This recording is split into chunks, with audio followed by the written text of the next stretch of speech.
Salam alaikum tout le monde, j'espère que vous allez bien. Dites-moi si vous me recevez bien en commentaire, dites-moi si le son est bon de votre côté. Bienvenue à toutes et tous, bienvenue dans ce nouveau ADC Live 557e édition. C'est un plaisir de vous retrouver de nouveau aujourd'hui pour partager avec vous, comme d'habitude, plein d'informations extrêmement intéressantes concernant le développement de l'Algérie, notamment le développement du secteur de la santé et pharmaceutique, qui est un secteur qui concerne tout le monde, que vous soyez potentiel investisseur, futur résident en Algérie ou résident actuel en Algérie, vous êtes concerné effectivement par le développement du secteur pharmaceutique parce que demain, si vous tombez malade, il est bon de savoir à quelle sauce vous allez pouvoir être mangé, si on peut dire, en Algérie d'un point de vue pharmaceutique. Mais avant de démarrer notre sujet, petite introduction de rigueur pour les personnes qui viennent ici pour la première fois et qui ne connaissent pas la chaîne. Algérie Digital Club est une chaîne qui existe depuis maintenant 2 ans, qui a pour vocation de promouvoir l'Algérie auprès des Algériens et des non-Algériens au travers de ses avancées, de son potentiel, de ses talents, que ce soit au travers de lives comme celui-ci que j'anime quasiment quotidiennement, au travers de vidéos que je produis sur ma chaîne et de la newsletter gratuite que j'envoie toutes les semaines. D'ailleurs, pour les personnes qui ne sont pas inscrites, désolé, désolé pour le son, j'avais pas coupé le son sur mon téléphone. Donc pour les personnes qui donc viennent ici pour la première fois et qui ne connaissent pas non plus le principe de ce live, ici on est sur un format du type webconférence dans lequel je vous partage donc plein d'informations concernant les thématiques d'investissement, d'entrepreneuriat, d'industrie, d'agriculture comme c'était le cas hier, d'immobilier, d'import-export, de numérique, enfin bref, une chaîne sérieuse qui s'adresse aux personnes sérieuses qui veulent investir sérieusement en Algérie à la lumière d'informations concrètes, sourcées et surtout sérieuses. Salam alaikum Larbi, bienvenue à toi, bienvenue chez toi le frangin, merci pour les cadeaux, merci pour ta générosité légendaire. Et donc puisque l'on parle de travail sérieux, je rappelle que vous pouvez retrouver toutes les informations et toutes les ressources de mes lives disponibles sur la plateforme de sociofinancement Buy Me a Coffee. C'est sur cette plateforme que vous y retrouverez donc toutes les informations de mes lives qui vont vous aider donc à construire votre projet en Algérie de manière concrète et sérieuse et autonome, donc en y retrouvant tous les documents que je partage, donc que ce soit des textes de loi, guides pour investir, exporter, des actualités, des articles thématiques, des informations sur les aides de l'État, les structures d'accompagnement et de financement, des PDF divers et variés, les résumés ainsi que les replays de mes lives. Et ça vous permettra surtout de pouvoir rejoindre notre collectif motivé et motivant composé de près de 160 porteurs de projets et investisseurs. Donc n'hésitez pas si jamais vous avez des questions, si vous avez des commentaires pertinents, je précise, et des questions aussi pertinentes et utiles, n'hésitez pas à les poser et j'y répondrai au fur et à mesure du live, Inch'Allah. Donc n'oubliez pas s'il vous plaît, pour les personnes qui venaient d'arriver et qui ne l'ont pas encore fait, de cliquer sur la double flèche en bas à droite. Ça va permettre de republier le live sur votre fil d'actualité et ça va permettre à un maximum d'Algériens et d'Algériennes de découvrir cette chaîne et ce live d'utilité publique pour leur permettre donc de découvrir les nombreuses opportunités d'investissement qu'il y a en Algérie, Inch'Allah. Et n'oubliez pas aussi, pour les personnes qui le souhaitent, d'envoyer le cœur du jour en haut à gauche. Donc, rentrons dans le vif du sujet avec notre actualité du jour. Comme on l'a dit, on va parler donc d'actualité du secteur de la santé en Algérie, qui est un vaste secteur aux multiples opportunités, notamment dans le secteur pharmaceutique et de tous les dérivés qu'il y a derrière. Donc, avec une information qui introduit notre live d'aujourd'hui et qui s'intitule Industrie pharmaceutique, l'Algérie se lance officiellement dans la recherche sur les vaccins. L'Algérie a franchi une étape majeure dans le domaine de la santé et de l'industrie pharmaceutique en annonçant la création d'un laboratoire scientifique dédié à la recherche et à la production de vaccins à la fois humains mais aussi vétérinaires. Salam alaikum K230-223, bienvenue à toi, bienvenue chez toi. Ce projet donc a été officialisé début juin 2025 et le fruit d'un partenariat stratégique entre le groupe public Seydal, le groupe public Madar, donc Madar qui a plusieurs activités en Algérie, y compris dans le transport, et des chercheurs algériens spécialisés sous l'impulsion du ministère de l'Industrie pharmaceutique. La signature de cet accord de partenariat a eu lieu en présence du ministère de l'Industrie, du ministre de l'Industrie, pardon, Wassim Kouidri, du représentant de l'APN, M. Kwan Mohamed, président de la Commission des Affaires étrangères et de la coopération internationale, ainsi que du président directeur général de Madar Holding. Selon un communiqué du ministère de l'Industrie, l'ambition est donc claire pour l'Algérie, doter le pays d'un laboratoire innovant et unique dans le pays capable de développer et produire des vaccins adaptés aux besoins locaux et régionaux, aussi bien pour la santé humaine que pour la santé animale. Et on l'avait déjà dit d'ailleurs, puisque l'Algérie travaille avec un certain nombre de laboratoires internationaux, que ce soit Pfizer, que ce soit, on va dire, l'Institut Pasteur aussi, c'est la même chose, et il y en a d'autres d'ailleurs dont nous allons reparler dans le cadre du live. N'oubliez pas de liker, de partager pour les frangins et les frangines qui venaient d'arriver. Lors de la cérémonie, le ministre a souligné que ce projet visait à garantir la souveraineté nationale en matière de sécurité sanitaire.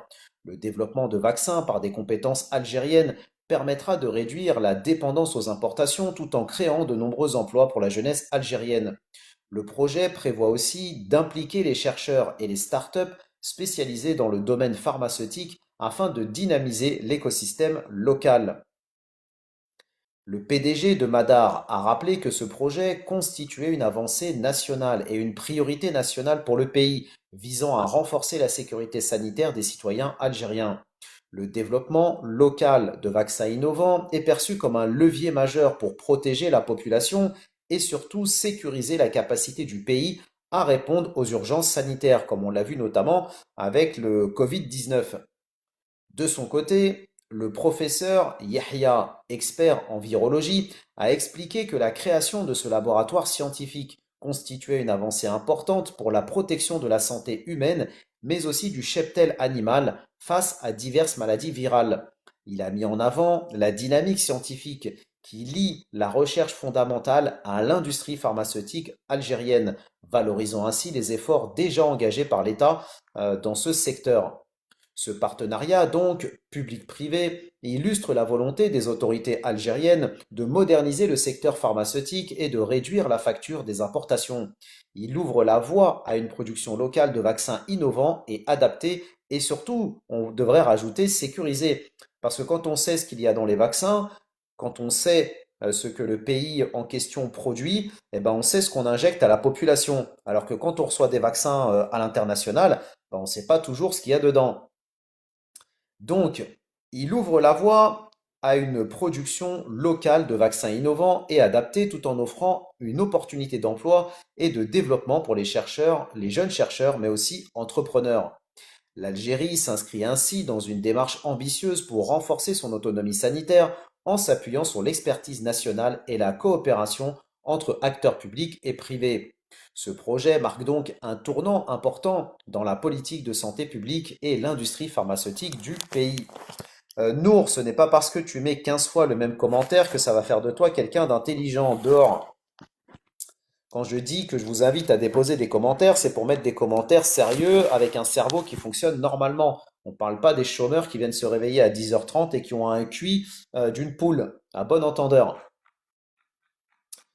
Autre information donc intéressante concernant le développement du secteur pharmaceutique en Algérie, avec une autre information qui a été communiquée récemment et qui apporte de l'information donc très intéressante sur le secteur pharmaceutique. Le groupe pharmaceutique algérien Public Seydal et Madar Holding ont signé il y a quelques jours un accord de partenariat pour la réalisation d'une clinique thérapeutique cellulaire à Sidi Abdallah à Alger, donc dans la ville nouvelle, dans la banlieue d'Alger. La convention a été paraphée par le PDG des deux groupes, monsieur, respectivement Nabila Waret et Sharafeddin Amara, au niveau du site de production de Seydal d'El Ahrache, en présence notamment du ministre de la pharmaceutique, Wassim Kouidri, et du ministre de l'Industrie, monsieur Rief. D'un coût estimé à 65 millions d'euros, le projet devrait être achevé dans un délai de 18 à 24 mois, avec une capacité initiale de 100 lits, extensible par la suite à d'autres wilayas. Pour assurer sa durabilité financière, le tourisme médical est également envisagé avec l'ambition de proposer des soins à coût nettement inférieur à ceux pratiqués à l'étranger. Donc effectivement, on le répète, comme on l'a déjà dit à plusieurs reprises, le tourisme médical est l'un des tourismes, des formes de tourisme que l'Algérie souhaite développer.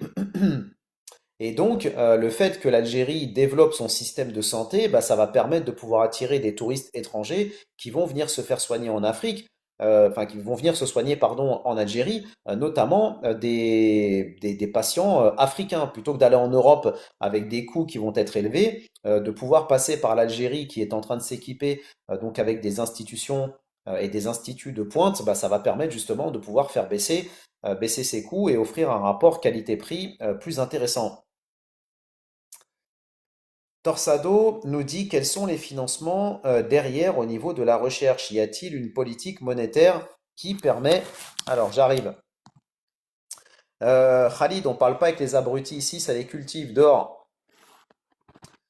Donc une politique monétaire qui permet de financer un nombre de projets. Oui, oui, bien sûr. Bah, tu as les financements publics déjà en Algérie qui financent la recherche, on va dire la recherche et développement dans les CHU, dans les différents instituts en Algérie, les instituts de santé, les instituts de recherche. Mais après, tu as aussi des subventions qui sont, enfin des financements qui sont apportés par des groupes privés qui eux aussi font de la recherche et développement en Algérie. Et des groupes publics aussi, c'est pareil, comme le groupe Seidal notamment. Voilà. Après, si tu as un projet, toi, de vouloir lancer quelque chose en Algérie et d'investir dans le secteur pharmaceutique, effectivement, tu trouveras l'État algérien qui va t'accompagner pour le foncier, qui va te faciliter pour l'administratif, qui va te faciliter pour l'obtention de financements, notamment des financements publics via les banques publiques, avec des financements sans intérêt. D'ailleurs, c'est ça l'avantage aussi en Algérie, d'avoir des financements islamiques sans intérêt. Salam alaikum, BKF, bienvenue à toi, bienvenue chez toi. Intervenant donc à l'occasion, Monsieur Quidri a salué un projet stratégique approuvé par le président de la République, Abdelmajid Tebboune, soulignant que ce projet s'inscrit dans le cadre des efforts visant à garantir la sécurité alimentaire, la sécurité sanitaire du pays et offrir aux citoyens un accès à des traitements innovants, notamment les thérapies à base de cellules souches et de cellules immunitaires. On rappelle d'ailleurs qu'il y a de très très bons scientifiques algériens à travers le monde. Ça, on en a déjà parlé à plusieurs reprises. Merci Macro de briller par ton intelligence dehors. Donc, de grands scientifiques, on avait parlé notamment d'ailleurs d'une start-up algérienne fondée par un Algérien qui a été monté en Suisse et qui a réussi à décrocher un contrat avec une société américaine pour 1 milliard de dollars et qui travaille justement dans tout ce qui est, on va dire, biotechnologie. Salam alaikum Amel, bienvenue à toi, bienvenue chez toi. Alors Torsado nous dit il faut surtout attirer les meilleurs, des salaires attractifs, car il y a énormément de têtes de la diaspora. Parfaitement d'accord avec toi, Torsado. C'est pour ça que l'État algérien est en train de faire un appel du pied massif vis-à-vis de la diaspora algérienne pour qu'elle vienne investir en Algérie et offrir donc justement offrir un meilleur cadre nécessaire. Parce que intégrer la diaspora en Algérie, on va dire, pour que cette diaspora puisse revenir dans le pays, c'est soit le secteur public est en capacité d'offrir des salaires suffisamment élevés, mais ça voudra dire que ces salaires, il faudra aussi les augmenter pour les Algériens d'Algérie pour éviter d'avoir une injustice sociale, soit l'objectif des autorités algériennes, et je pense que c'est plutôt cette voie-là que l'État algérien est en train de prendre, d'aider plutôt à ce que la diaspora algérienne vienne en Algérie pour entreprendre.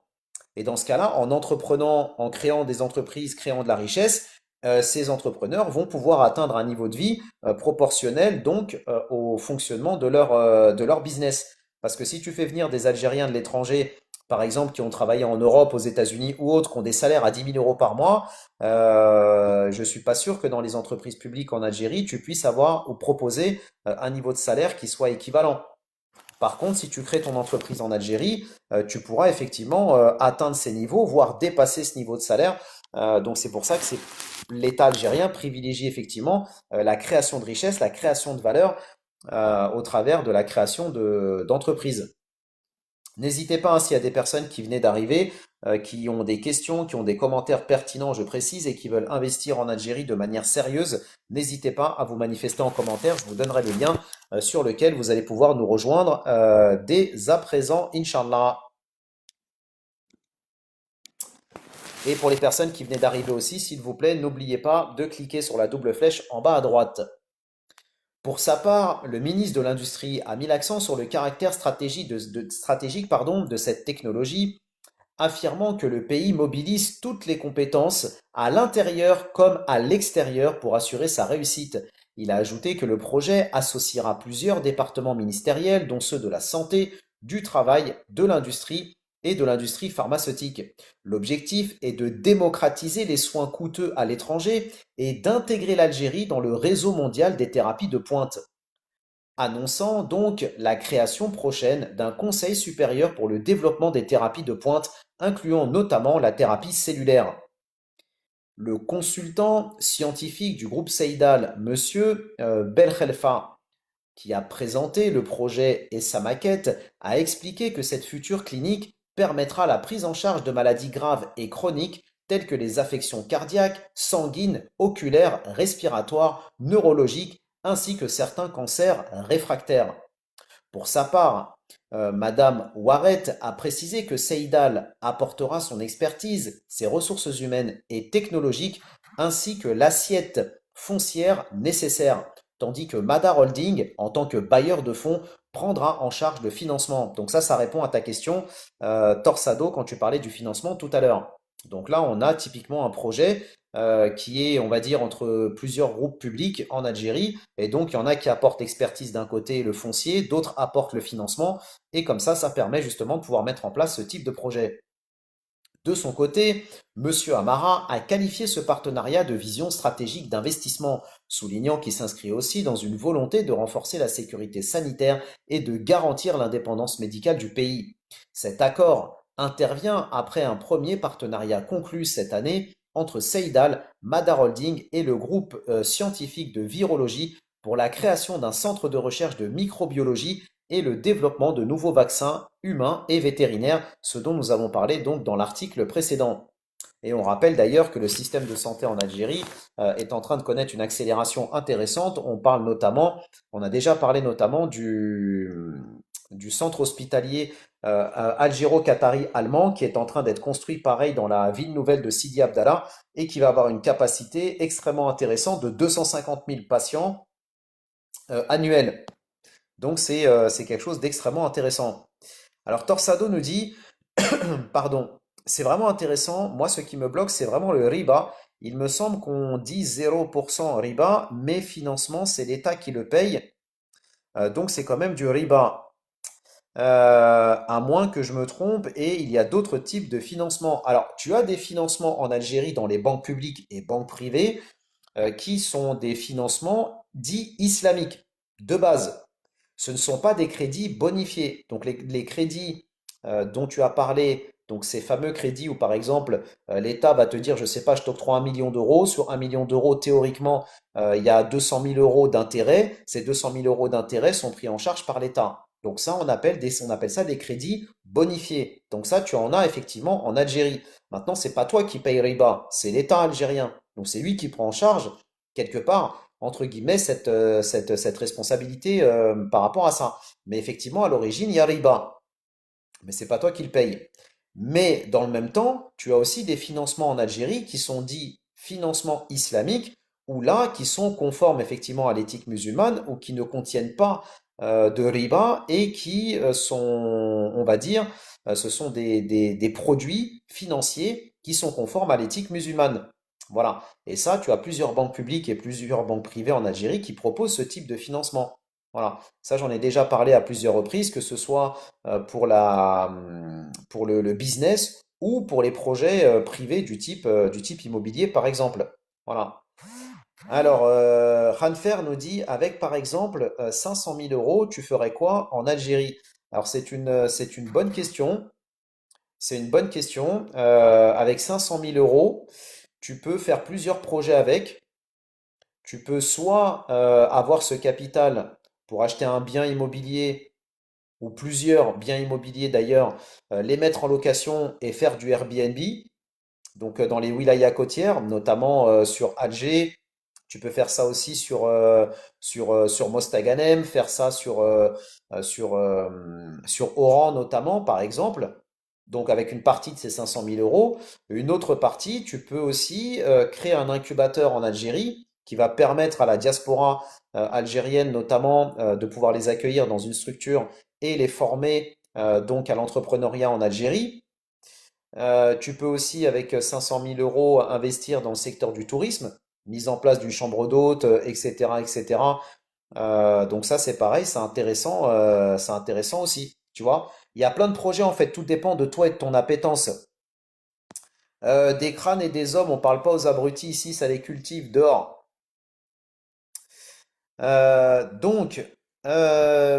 Intéressant, je vais me renseigner sur ce genre de financement torsado si tu veux investir en Algérie et que tu veux te renseigner sur tous ces sujets-là. C'est des sujets que moi je traite depuis maintenant 2 ans. Donc si vraiment tu veux de l'information de qualité et de l'information concrète sur ces sujets-là, je t'invite à nous rejoindre sur Buy Me a Coffee. Tu vas apprendre beaucoup de choses et tu auras accès à de l'information qui va te permettre justement de pouvoir comprendre quelles sont les différentes opportunités en Algérie, les sources de financement, les structures d'accompagnement notamment, tout ça en nous rejoignant pour 7 euros par mois. Donc tu vois, si tu as un projet sérieux, si tu as 7 euros par mois à mettre dans ton projet sérieux, rejoins-nous sur Buy Me a Coffee. Crois-moi, tu vas apprendre beaucoup de choses. Salam alaikum, ton poteau en moto, bienvenue à toi.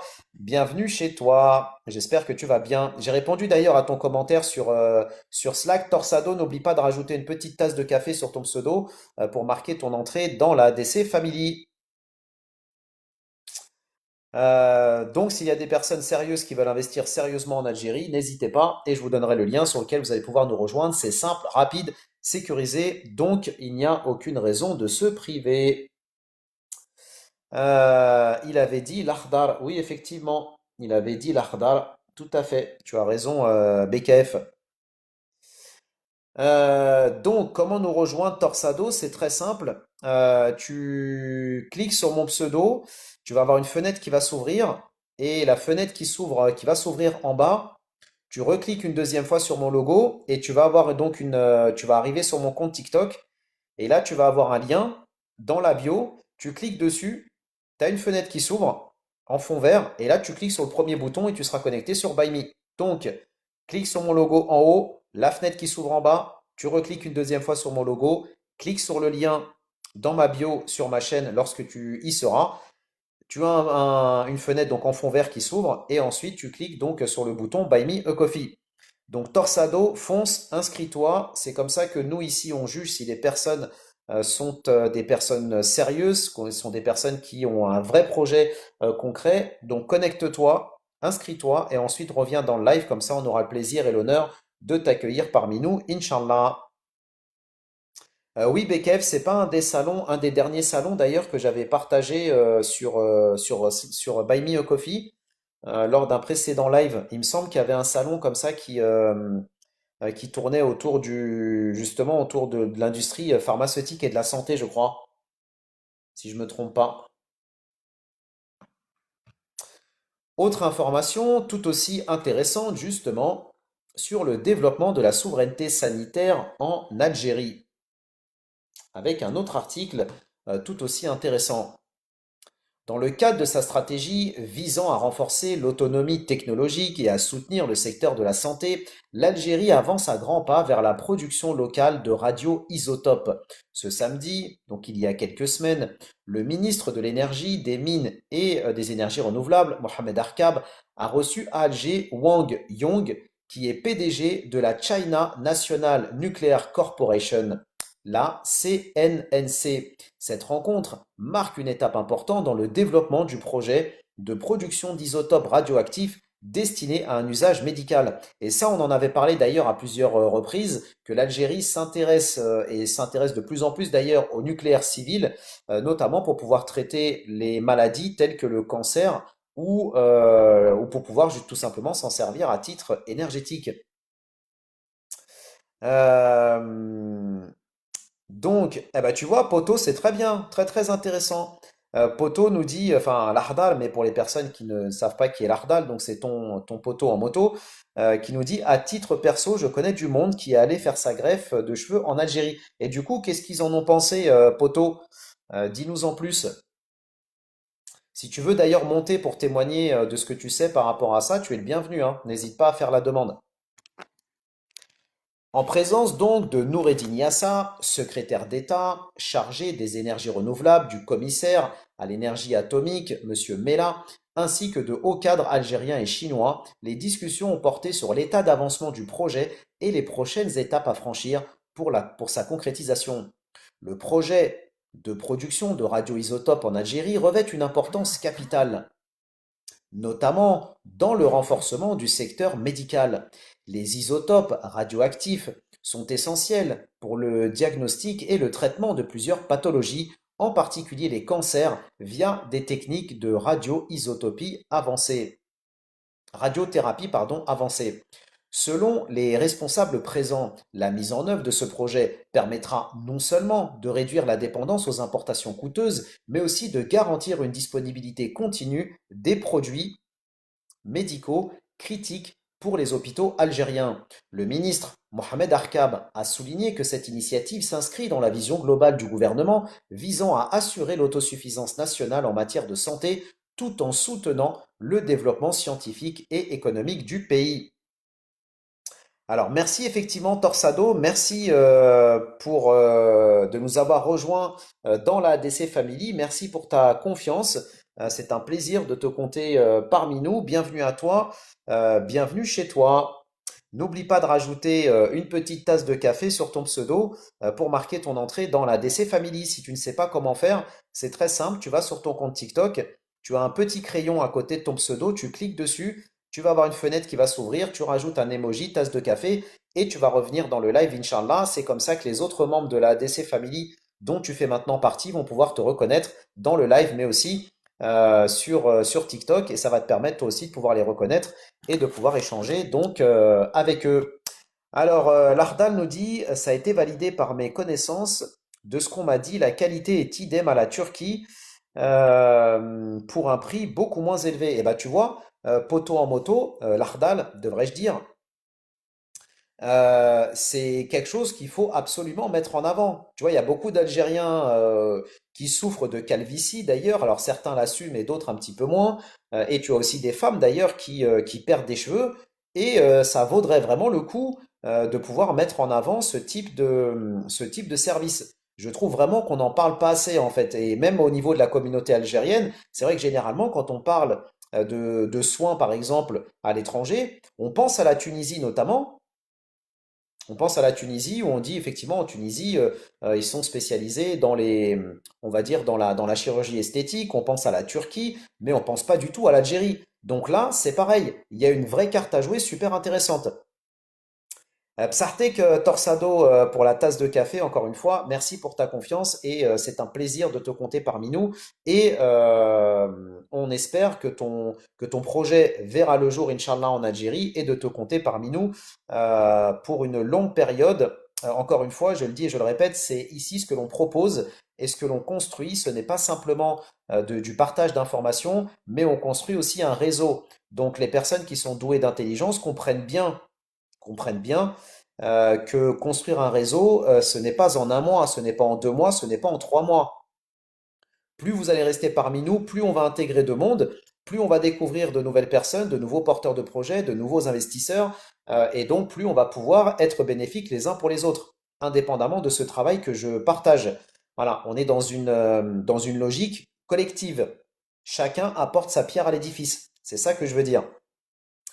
Salam alaikum Karim, en parlant de contributeurs, c'est un plaisir Karim de te retrouver parmi nous. J'espère que tu vas bien. Effectivement, ça fait un moment qu'on t'avait pas vu parmi nous. J'espère que tu as passé de bonnes vacances et surtout j'espère que tu vas bien.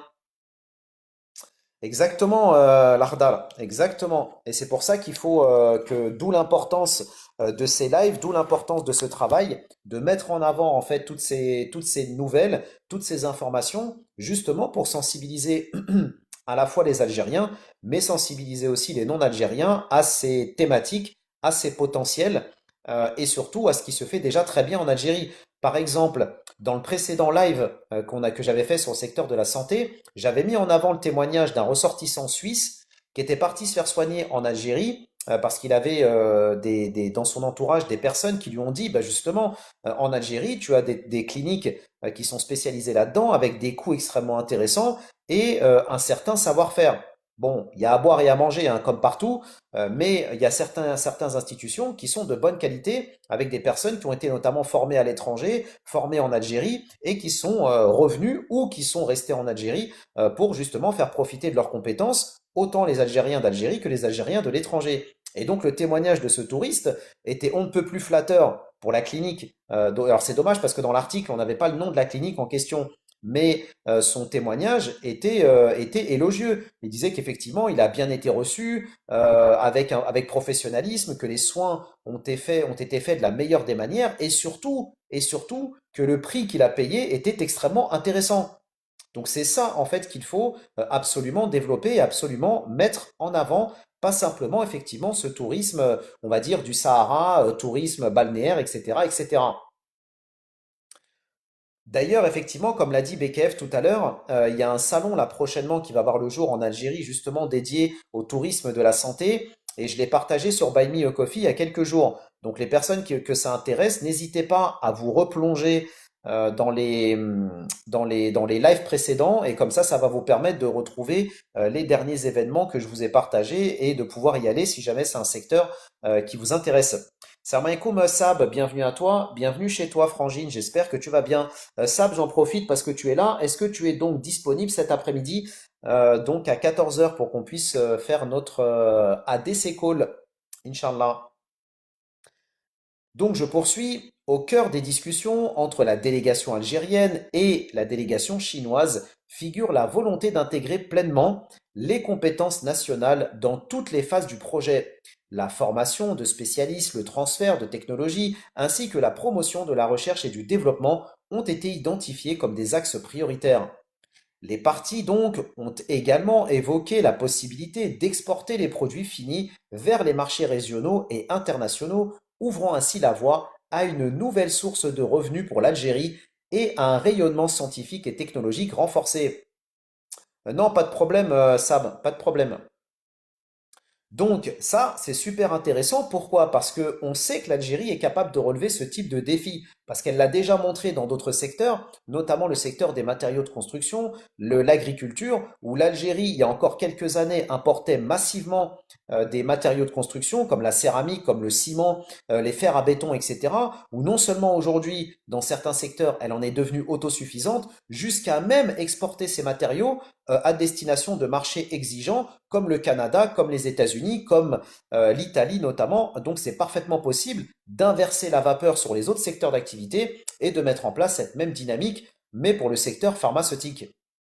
Le représentant chinois a exprimé la pleine disponibilité de la CNNC à accompagner l'Algérie dans cette aventure stratégique. Donc très très intéressant ce partenariat. On appelle vraiment à de tous nos voeux à ce que ce type de projet voit le jour en Algérie et qu'il se développe massivement. N'hésitez pas si vous avez des questions, si vous avez des commentaires pour les personnes qui venaient d'arriver, s'il vous plaît. N'oubliez pas de cliquer sur la double flèche en bas à droite. Ça va republier ce live sur votre fil d'actualité et ça va permettre à vos abonnés de découvrir ce travail d'utilité publique. Autre information tout aussi intéressante sur ce sujet de la souveraineté donc pharmaceutique et de la souveraineté sanitaire. Une convention de partenariat a été scellée il y a quelques jours ou quelques semaines, quelques mois maintenant devrais-je dire, donc entre la société pharmaceutique El Kendi et la société algérienne de rythmologie pour renforcer la formation médicale continue en cardiologie. Cet accord vise à perfectionner les compétences des cardiologues algériens, à améliorer la prise en charge des troubles du rythme cardiaque et à promouvoir les meilleures pratiques médicales en conformité avec les recommandations internationales. Dans ce cadre, les deux partenaires ont initié FA Academy, la première formation certifiée AHRS dédiée aux cardiologues algériens. Ce programme novateur repose sur une approche hybride, combinant des sessions en présentiel et un enseignement digital, offrant ainsi une flexibilité optimale aux médecins et un apprentissage approfondi des dernières avancées en rythmologie. Cette initiative ambitionne donc d'améliorer les standards de soins en matière de prise en charge des troubles de rythme cardiaque et de renforcer l'expertise médicale en Algérie. Salam alaikum live, bienvenue à toi, bienvenue chez toi, Psartek la tasse de café Lardar. Merci pour le cadeau live, c'est un plaisir de te retrouver parmi nous.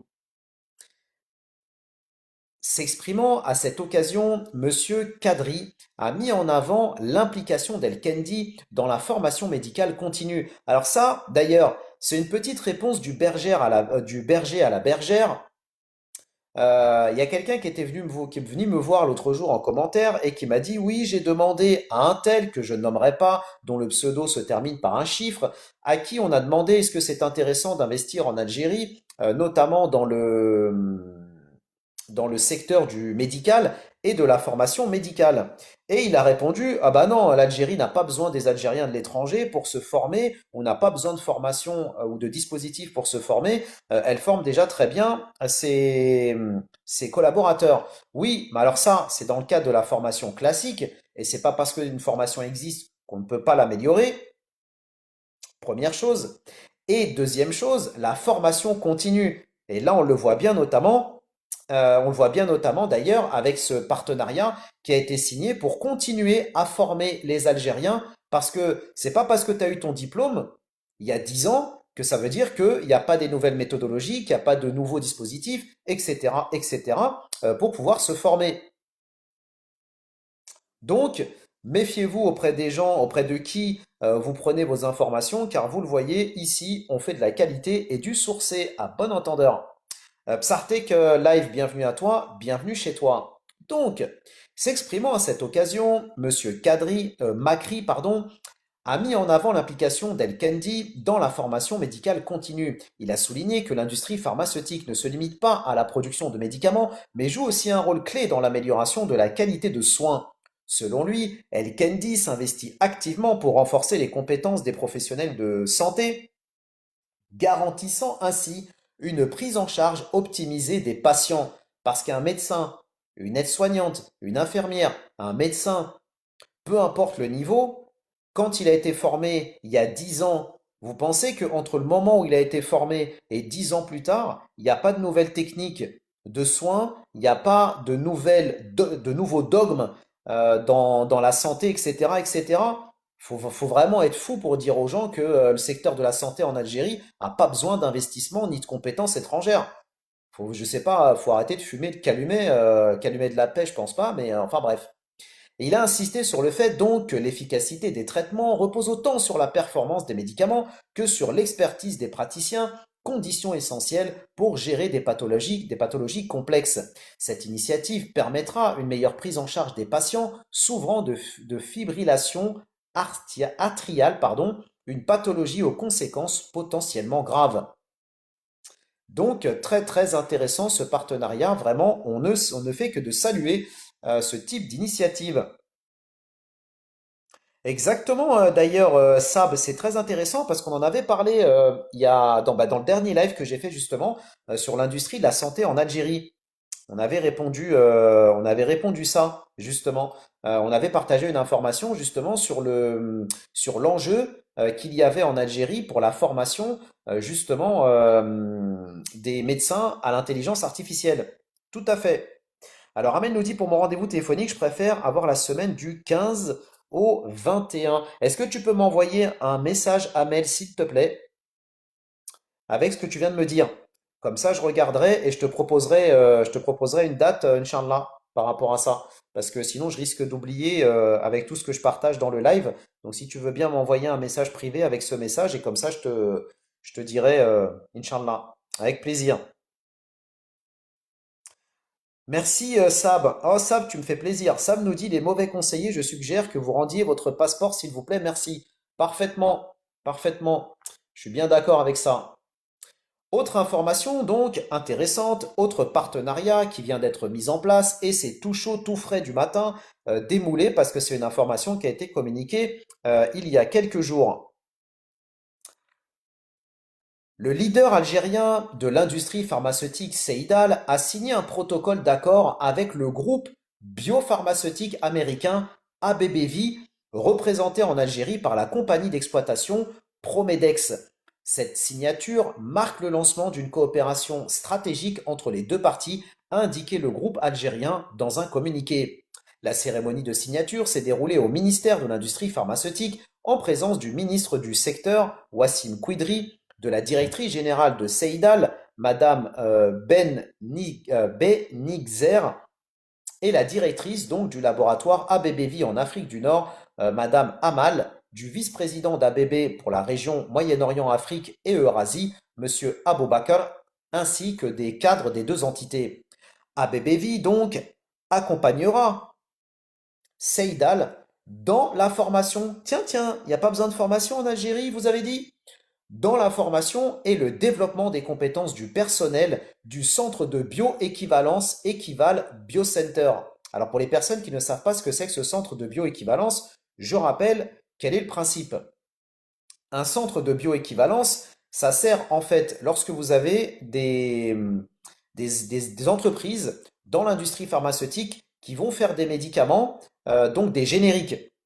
Et donc en fait, pardon, pour pouvoir en fait valider l'entrée sur le marché de ces génériques, il faut en fait avoir l'aval d'un centre de bioéquivalence qui va en fait attester que le générique est en gros équivalent au médicament d'origine. Donc en gros, si vous mettez en place un Doliprane, qui va pas s'appeler Doliprane, mais qui va s'appeler, bon, je sais pas, Doli autre chose, et que donc c'est un générique du Doliprane, il faut que le laboratoire valide que votre Doli quelque chose soit l'équivalent donc du Doliprane. Et donc pour ça, il faut passer par un centre de bioéquivalence. Et il faut rappeler que l'Algérie possède deux centres de bioéquivalence et c'est unique en Afrique. L'Algérie est le seul pays d'Afrique à posséder deux centres de bioéquivalence et d'ailleurs, c'est l'un des seuls pays avec la Jordanie, de posséder un centre de bioéquivalence dans le monde arabe. À bon entendeur.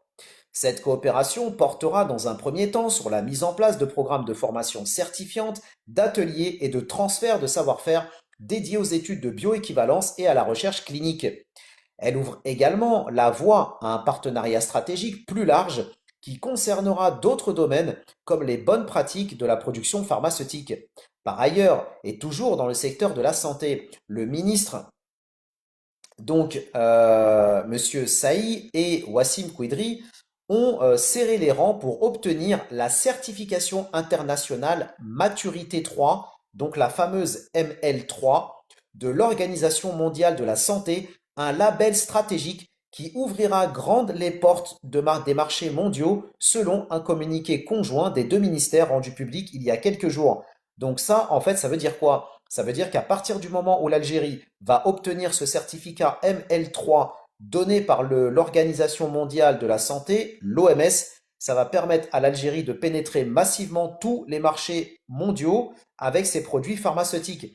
Parce que si ces produits obtiennent cette certification qui est le plus haut niveau ou l'un des plus hauts niveaux euh, pardon, de certification, bah, il n'y a plus rien qui va empêcher l'Algérie de pouvoir vendre ses produits pharmaceutiques aux États-Unis, au Canada, en Europe, etc., etc., puisque du coup, ils seront certifiés de la même qualité que d'autres produits produits par Sanofi, Pfizer, etc., etc. Donc, très, très, très intéressant. Vraiment une excellente, excellente nouvelle vis-à-vis de ce partenariat. C'est vraiment une excellente nouvelle. Alors, quelques commentaires intéressants. Si seulement nous dit, donc je vous ai envoyé un message privé. Alors tu peux me tutoyer, hein, t'es pas obligé de me vous voyer. Alors je vais regarder le message. Alors je viens de voir ton message, mais par contre, il n'y a pas d'information particulière dans ton message. À part s'il vous plaît, mais je sais pas quelle est ta question en fait. Si seulement, si tu peux, s'il te plaît, m'aiguiller sur ta question ou sur ce que tu veux que je t'apporte. le cas échéant, si je peux t'apporter quelque chose, bien évidemment. Pour les personnes qui venaient d'arriver, n'oubliez pas, s'il vous plaît, de cliquer sur la double flèche en bas à droite. Ça va pousser ce live au maximum. Salam alaikum Rafik, bienvenue à toi, bienvenue chez toi, j'espère que tu vas bien. Autre information donc intéressante sur le développement de l'industrie pharmaceutique en Algérie, avec une autre nouvelle, notamment sur la wilaya d'Oran. L'entreprise Ryanox, implantée à Oran, lancera prochainement un important projet d'extension industrielle dans la wilaya de Batna, a indiqué le directeur de cette société, Monsieur Tazi. D'un montant global de 2,15 milliards de dinars, ce projet vise à répondre à la forte demande nationale en gaz médicaux, notamment émanant des établissements publics de santé et établissements publics de santé de proximité, partenaires historiques de l'entreprise. Selon la même source, Ryanox a sollicité l'Agence algérienne de promotion de l'investissement, la fameuse AAPI, pour l'octroi d'un terrain destiné à l'implantation de la nouvelle unité de production pharmaceutique. La demande déposée en février 2025 pour une parcelle de terrain située dans la zone industrielle de Batna a reçu un avis favorable, précise-t-on, de même source. Le programme d'investissement comprend l'aménagement complet du site, assainissement, clôture, construction du bâtiment, installation d'une unité de séparation d'air de dernière génération, ainsi que l'acquisition de citernes cryogéniques mobiles pour un stockage sécurisé. S'agissant des objectifs de ce projet, le même responsable a indiqué qu'il s'agit d'augmenter les capacités de production afin de suivre la croissance de la demande, de réduire les coûts logistiques grâce au rapprochement des zones de consommation ainsi que d'optimiser les coûts de fabrication pour une meilleure maîtrise de la chaîne de valeur. Le projet ambitionne également d'assurer des livraisons en flux tendu afin de garantir la continuité d'approvisionnement dans un secteur jugé vital. Au plan socio-économique, la nouvelle unité devrait générer 100 emplois directs, dynamiser l'activité industrielle et logistique dans la wilaya de Batna et couvrir les besoins sanitaires croissants dans la région Est. Elle permettra également l'approvisionnement de la région Sud-Est, actuellement dépourvue de producteurs locaux de gaz médicaux, et contribuera au positionnement stratégique de Ryanox en vue d'exportation vers les pays voisins, renforçant ainsi sa vocation régionale et africaine. Excellent, excellent, excellent. Salam alaikum Nabila, bienvenue à toi, bienvenue chez toi. Partagez, tapotez, commentez si vous avez des questions. Surtout, surtout, s'il y a des personnes qui veulent investir et entreprendre en Algérie de manière sérieuse. Surtout, surtout, n'hésitez pas à vous manifester en commentaire que je vous donne le lien sur lequel vous allez pouvoir rejoindre notre collectif motivé, motivant et surtout sérieux et bienveillant au travers duquel vous allez apprendre énormément de choses. Alors, question de Nid. Salut, je n'ai pas le diplôme de pharmacien, mais j'ai le local meublé. Est-ce possible de m'associer? Alors, si tu t'associes avec un pharmacien, je pense que c'est possible. Mais pour ça, il faudrait que tu te renseignes auprès du ministère de la Santé et auprès du pharmacien en question, justement pour pouvoir savoir si en fait, si c'est lui le praticien qui, on va dire, est le directeur de la structure, le gérant, si on peut dire, de la structure. Donc toi, euh, tu serais on va dire, le propriétaire du local. Et donc, tu pourrais soit, alors, tu peux soit faire payer le loyer, donc tu mets en location ton local et tu le fais payer à un pharmacien, et dans ce cas-là, il vient, il utilise ton local, et dans ce cas-là, il n'y a pas de problème, parce que c'est lui qui va gérer l'officine. Soit, si tu veux t'associer avec lui, il faut effectivement que tu te renseignes pour voir si tu peux être associé dans le cadre d'un business de pharmacie en n'ayant pas la casquette de pharmacien. Ça, je ne sais pas. Ça, c'est une question, c'est une bonne question. Voilà. Moi, à mon avis, si tu as le praticien qui va gérer de manière opérationnelle la chose, je te dirais que oui, mais ça n'engage que moi. Je fais bien le distinguo entre je sais et je te dis oui, je sais et tu peux le faire et renseigne-toi et mets en pratique cette chose-là. Et quand j'ai un doute, je te dis à mon avis. Mais ce n'est que mon avis. Voilà, les conseilleurs ne sont pas les payeurs. Voilà. Donc, alors, après, comme le dit Sam et Live, effectivement, pour être pharmacien, il faut avoir le diplôme. Mais en fait, ce que veut faire Nid, il veut utiliser son local pour en faire une pharmacie, mais en partenariat avec un pharmacien. Donc lui, le pharmacien, il a le diplôme, il a l'autorisation de le faire. Mais est-ce que c'est possible d'avoir cette structure, on va dire, avec un associé qui n'a pas le diplôme et l'autre qui l'a? Ça, c'est un point d'interrogation. Voilà. Alors, Torsado nous dit, pour l'immobilier, il n'y a pas de projet en construction pour un paiement échelonné sans riba. Alors oui, si c'est possible, Torsado, tu peux parfaitement en Algérie, en passant par la promotion immobilière notamment. Et ça, c'est pareil sur Buy Me a Coffee, tu y retrouveras plein d'informations dans le dossier immobilier. Je précise, hein, je précise que pour les membres de la DC Family qui veulent naviguer sur Buy Me a Coffee de la meilleure des manières, naviguer en utilisant soit un ordinateur, soit en naviguant avec votre tablette au format horizontal. Pourquoi? Parce que la présentation de la plateforme, ne me demandez pas pourquoi, est faite de manière différente en format mobile que en format PC. Et en format PC, en vous connectant donc avec votre compte et en allant ensuite dans la rubrique post, ou publications, vous aurez donc toutes les publications par ordre chronologique et qui sont classées aussi par dossier. Donc comme ça, vous pouvez naviguer dans tous les dossiers qui vous intéressent, industrie, import-export, numérique, immobilier, agriculture, etc.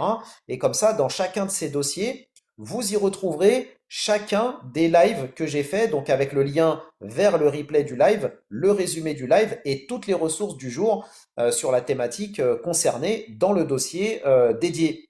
Voilà. Donc tu trouveras plein d'informations effectivement Torsado sur Buy Me a Coffee dans la rubrique immobilier. Et donc note surtout sur comment sélectionner ton promoteur immobilier, ton agent immobilier. Il y a plein d'articles, plein de contenus que j'ai partagés. Et donc tu verras, tu auras plein de contenus qui vont t'aider justement à bien t'orienter, à bien te renseigner, à savoir quels sont exactement les textes de loi qui encadrent notamment la relation entre les promoteurs immobiliers et les clients, les choses à vérifier, etc., etc. Donc comme ça va te permettre justement d'être au courant par rapport à ça. Donc, si tu veux payer par tranche, tu as bien évidemment la promotion immobilière pardon, qui te permet de pouvoir le faire. Et de l'autre côté, tu as aussi les banques. Tu as aussi les banques donc en Algérie qui te permettent, par exemple, tu as la banque El Selem, si je ne me trompe pas, soit El Selem, soit El Baraka. Tu retrouveras le lien, j'ai partagé le lien sur Buy Me a Coffee, mais je crois que c'est la banque El Selem qui propose aux Algériens de l'étranger un financement pour l'achat d'un bien immobilier. Si tu as un salaire qui est équivalent à 1500 euros et que tu as un CDI, tu peux parfaitement obtenir un financement en Algérie, en financement islamique, sans intérêt. Donc tu vas avoir la banque qui va acheter le bien pour toi et qui va appliquer sa marge dessus. Donc c'est le principe, on va dire, classique du commerce, et qui va te revendre sous forme de mensualité donc cet appartement et donc que tu vas rembourser sans intérêt. Mais ça ne dédouane pas, et je le dis et je le répète, ça ne vous dédouane pas de vérifier les conditions générales de vente, même si vous passez par une banque qui vous propose des financements islamiques, vérifiez quand même dans les détails qu'il n'y a pas de frais cachés qui pourraient s'apparenter à riba. Le diable est dans les détails, comme on dit, et je rappelle aussi pour rassurer les personnes qui sont ici et qui nous écoutent, pardon, je rappelle que les modes de financement en Algérie, les solutions, les produits islamiques qui sont proposés en Algérie sont validés par le Haut Conseil islamique. Donc c'est pas simplement des produits bancaires et financiers qui sont proposés par les banques, mais ce sont surtout des produits qui sont validés par les autorités islamiques en Algérie. Donc voilà, c'est pas simplement des produits comme ça où la banque s'est lancée là-dedans et puis ensuite terminus. Salam alaikum Sam, salam alaikum Tarek, bienvenue à vous, bienvenue chez vous. J'espère que vous allez bien, c'est un plaisir de vous retrouver parmi nous. Alors Sab, le nom de la banque, tu en as plusieurs en fait, hein. Tu as soit la banque El Selem, soit la banque El Baraka, donc ils sont deux banques en Algérie privées qui propose donc des financements islamiques. Voilà. Donc si vraiment il y a des personnes qui veulent investir en Algérie à la fois dans l'immobilier, mais investir de manière générale et qui recherchent de l'information concrète, c'est sur Buy Me a Coffee que vous retrouverez tout ça dans le détail. Sab, tu peux aller sur leur site internet, hein, tu vas y retrouver justement toutes les succursales qu'ils ont, et comme ça va te permettre de rentrer en contact avec eux. Alors, il y a aussi la BNA. La BNA, la BEA, le CPA, donc qui sont des banques publiques en Algérie, c'est pareil. Aujourd'hui, quasiment toutes les banques publiques et privées en Algérie proposent des financements islamiques. Voilà. Donc, c'est pas réservé à une seule banque. Voilà. Et comme le disait tout à l'heure notre frangin, Lardal, ton poteau en moto, effectivement, il faut aussi rappeler qu'il y a la banque, la BEA, qui est en train d'ouvrir sa succursale, donc la BEAI, I pour international, qui va ouvrir donc en banlieue parisienne. Et donc ça c'est pareil, c'est aussi une super opportunité pour les Algériens de France de pouvoir donc avoir une banque algérienne et obtenir donc des financements en France notamment en tant que particulier comme en tant que professionnel. Et c'est pareil aussi, cette banque se veut un intermédiaire pour pouvoir aussi permettre aux Algériens qui ont contracté des financements en Algérie de pouvoir les rembourser en passant par cette banque. Voilà, ça on en avait parlé, source à l'appui, les informations encore une fois disponibles sur Buy Me a Coffee. Alors Mohamed nous dit, à ce qui paraît, c'est un Algérien qui fait le vaccin contre le cancer en Russie. Je ne sais pas. J'ai pas d'informations sur le sujet. Si tu as un article sérieux sur le sujet, par contre, ça m'intéresse. Tu peux me l'envoyer en message privé, s'il te plaît. Pour les personnes qui venaient d'arriver, s'il vous plaît, n'oubliez pas de cliquer sur la double flèche en bas à droite et de republier le live sur votre fil d'actualité. Merci Sam, c'est aussi un plaisir de te retrouver parmi nous. Autre avancée intéressante en Algérie sur le front de l'industrie pharmaceutique. Le ministère de l'Agriculture, du Développement rural et de la Pêche, Youssef Sherfa, a procédé ce dimanche à l'inauguration d'une unité moderne de valorisation des produits agricoles spécialisée dans la production d'alcool médical à partir de transformation du raisin dans la wilaya de Haït Mouchent. Implantée dans la commune de Chentouf, sur une superficie de 2 hectares, cette nouvelle unité représente une avancée nationale. Elle est entièrement dédiée à la production d'alcool médical à partir d'une matière première agricole locale, le raisin, et relève de la Société nationale de développement des cultures stratégiques. Cette initiative s'inscrit dans la stratégie de l'État visant à diversifier les sources de production, réduire la dépendance aux importations et encourager la transformation locale des matières agricoles. Donc encore un autre débouché possible pour les agriculteurs qui font de la surproduction de raisins, de pouvoir désormais le réutiliser pour faire de l'alcool médical. Youssef Sherfa a souligné donc l'importance de ce projet moderne et innovant qui contribuera à renforcer le tissu industriel et à assurer une nouvelle valorisation des récoltes locales. Selon lui, cette unité contribuera non seulement à la couverture des besoins nationaux en alcool médical, mais aussi à réduire considérablement la facture d'importation dans un contexte où l'Algérie cherche à atteindre une plus grande souveraineté économique. Il a par ailleurs souligné les efforts des agriculteurs de la région, dont les récoltes de raisins constituent la principale matière première de ce nouveau complexe industriel. Lors de sa visite dans la wilaya, Sherfa a annoncé que la région bénéficie de 9 projets de construction de silos de proximité pour le stockage de céréales. Donc ça, c'est vraiment très très très intéressant comme projet. Vraiment, on a des projets, peu importe en veux-tu, en voilà, peu importe par quel biais on prend l'Algérie aujourd'hui, on a toutes les compétences humaines, financières et on va dire matérielles pour pouvoir lancer des projets de ce type. Donc c'est vraiment extrêmement intéressant. Et ça montre aussi quelque part la diversification qui est possible. On parle souvent entre l'agriculture et l'industrie agroalimentaire on va dire de ces deux secteurs qui cohabitent ensemble.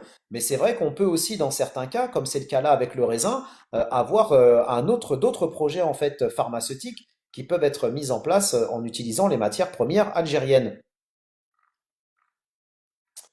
Autre information intéressante pour les personnes qui s'intéressent à l'industrie pharmaceutique en Algérie et notamment aux projets qui sont en cours. Partons cette fois-ci du côté de Bouira. Oui, Sam, j'ai eu un retour. Alors en fait, il est passé à l'IATF, là, il y est passé 2 jours. Il m'a dit qu'il devait y retourner, il devait y retourner prochainement. Je sais pas. Alors attends, je vais lui partager le live. Je sais pas si s'il va passer ou pas, parce il m'avait dit qu'il allait repasser à l'IATF là dans quelques jours. Alors je sais pas, enfin, s'il y est retourné ou pas. Je sais qu'il a fait des vidéos donc sur le sujet. J'ai vu ça sur sa chaîne TikTok. Alors j'arrive pas à lui partager le live s'il y a des membres ici qui peuvent partager le live s'il vous plaît à la force algérienne. Alors attendez, je vais voir si de mon côté j'arrive, mais si je n'arrive pas, si vous pouvez lui partager. Est-ce que tu peux, Sam, s'il te plaît, lui partager le live? Exactement, c'est Faisal. Voilà. Alors, pas le Faisal de ce matin qui a commenté sur Slack, mais c'est un autre Faisal. Voilà. Enfin, c'est le Faisal qui a dit qu'effectivement, il pouvait héberger des membres qui seraient intéressés pour aller au salon IATF. Merci, Sam. Donc, il a produit quelques vidéos sur sa chaîne et en fait, on devait le faire passer en live la semaine dernière, mais techniquement, on n'a pas pu le faire. Et tu sais pourquoi, Sam? Voilà. Donc peut-être que je ne sais pas si aujourd'hui il y sera, et ce matin en l'occurrence, pour qu'il puisse effectivement faire un direct avec nous, quoi. Voilà. Donc, poursuivons avec l'industrie pharmaceutique en Algérie. Tout a basculé avec la pandémie de Covid-19. Une onde de choc sanitaire sans précédent a mis à genoux les puissances parmi les mieux préparées, relevant une impuissance désarmante face à la pénurie de médicaments jusqu'au gel hydroalcoolique. Dans ce contexte de vulnérabilité mondiale, l'Algérie a donc revu ses priorités. Les pouvoirs publics, conscients de la nécessité d'assurer une souveraineté pharmaceutique, ont décidé de poser les jalons d'une industrie nationale forte, capable de répondre aux besoins essentiels du pays. Et ça, c'est une urgence. Il n'y a qu'à écouter les spécialistes, l'OMS et aussi les oiseaux de malheur qui nous disent que d'autres épidémies vont arriver. Donc autant vous dire qu'il faut être prêt à toute éventualité.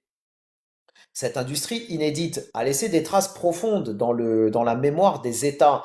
Elle a révélé une dépendance excessive au marché extérieur, un talon d'Achille dans les plans stratégiques. En Algérie, cette prise de conscience a été suivie d'une volonté politique affirmée: ne plus revivre ce scénario. Rapidement, les autorités centrales du pays ont débloqué des moyens financiers importants pour repenser la politique industrielle, notamment dans le domaine de la santé. Il ne s'agit plus simplement de relancer l'économie, mais de bâtir une autonomie durable dans les secteurs vitaux, à commencer par celui des médicaments. Dans ce grand tournant, la wilaya de Bouira est devenue un maillon central. Située à moins de 120 km d'Alger, desservie par l'autoroute Est-Ouest, à proximité des ports de la côte centrale et des principales infrastructures logistiques du pays, cette région, longtemps cantonnée à une vocation agricole, commence à changer de visage. Salam alaikum Tifesh, bienvenue à toi, bienvenue chez toi. Pour les personnes qui venaient d'arriver, merci de cliquer sur la double flèche en bas à droite. À la sortie sud du chef-lieu de la wilaya, la commune d'Ouel El Berdi, une zone industrielle autrefois discrète, connaît une effervescence nouvelle.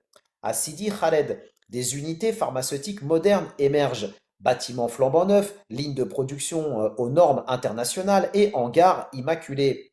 Le paysage industriel local se transforme à vue d'œil. Des géants y sont déjà opérationnels. Bientôt, d'autres noms viendront étoffer ce nouveau pôle. C'est une nouvelle page qui s'écrit, confie un ingénieur rencontré sur place en blouse blanche, visiblement fier de participer à ce qu'il considère comme un projet d'avenir. L'usine où il travaille emploie plus de 150 personnes, toutes issues de la région. C'est une fierté pour nous, dit-il. On n'importe plus certains produits finis, on les fabrique ici, chez nous, dit-il. Un complexe industriel implanté dans la nouvelle zone de Sidi Khaled consacre 5000 m² à la production de médicaments. 5 lignes y sont opérationnelles pour fabriquer une cinquantaine de produits liquides. Selon le directeur de l'industrie de la wilaya de Bouira, Kamel Saoudi, 4 usines de pharmaceutiques sont actuellement en production, alimentant notamment la pharmacie centrale des hôpitaux. 12 autres projets sont en cours de réalisation, dont plusieurs en phase avancée. 6% du foncier industriel de la zone de Sidi Khaled est déjà occupé par des projets pharmaceutiques, a précisé le responsable. D'ailleurs, quand vous allez sur la plateforme de l'API, qui met à disposition le foncier pour les investisseurs qui souhaitent donc obtenir du foncier industriel, vous le voyez bien en fait dans les usages prioritaires des parcelles qui sont mises à disposition dans le secteur de l'industrie, prioritairement les projets pour lesquels les parcelles vont être octroyées sont des projets à but industriel pharmaceutique, justement pour permettre de renforcer la souveraineté sanitaire de l'Algérie. Cette dynamique n'est pas le fruit du hasard, elle repose sur une stratégie claire d'accompagnement public. Les pouvoirs publics ont franchi un nouveau cap dans la réforme du climat des affaires avec le lancement en février 2024 de la plateforme numérique de l'investisseur dont nous avions déjà d'ailleurs parlé à l'époque et dont nous avons parlé déjà à de multiples reprises. Cette initiative, souligne M. Saoudi, s'inscrit dans la dynamique impulsée pour stimuler l'investissement. L'objectif est de lever les contraintes liées à l'accès au foncier économique et de simplifier les démarches administratives, a-t-il précisé, et d'ajouter que la nouvelle plateforme permet désormais aux investisseurs de déposer leurs démarches en ligne, de suivre l'avancement de leur dossier et de bénéficier d'un encadrement administratif allégé. C'est ça que permet cette nouvelle plateforme. Enfin, nouvelle, elle est plus nouvelle maintenant, mais on s'est compris. Ce dispositif vient compléter d'autres mesures déjà engagées, telles que la conversion des concessions en cessions, ainsi que la création d'agences spécialisées dans l'aménagement du foncier industriel, touristique, mais aussi urbain.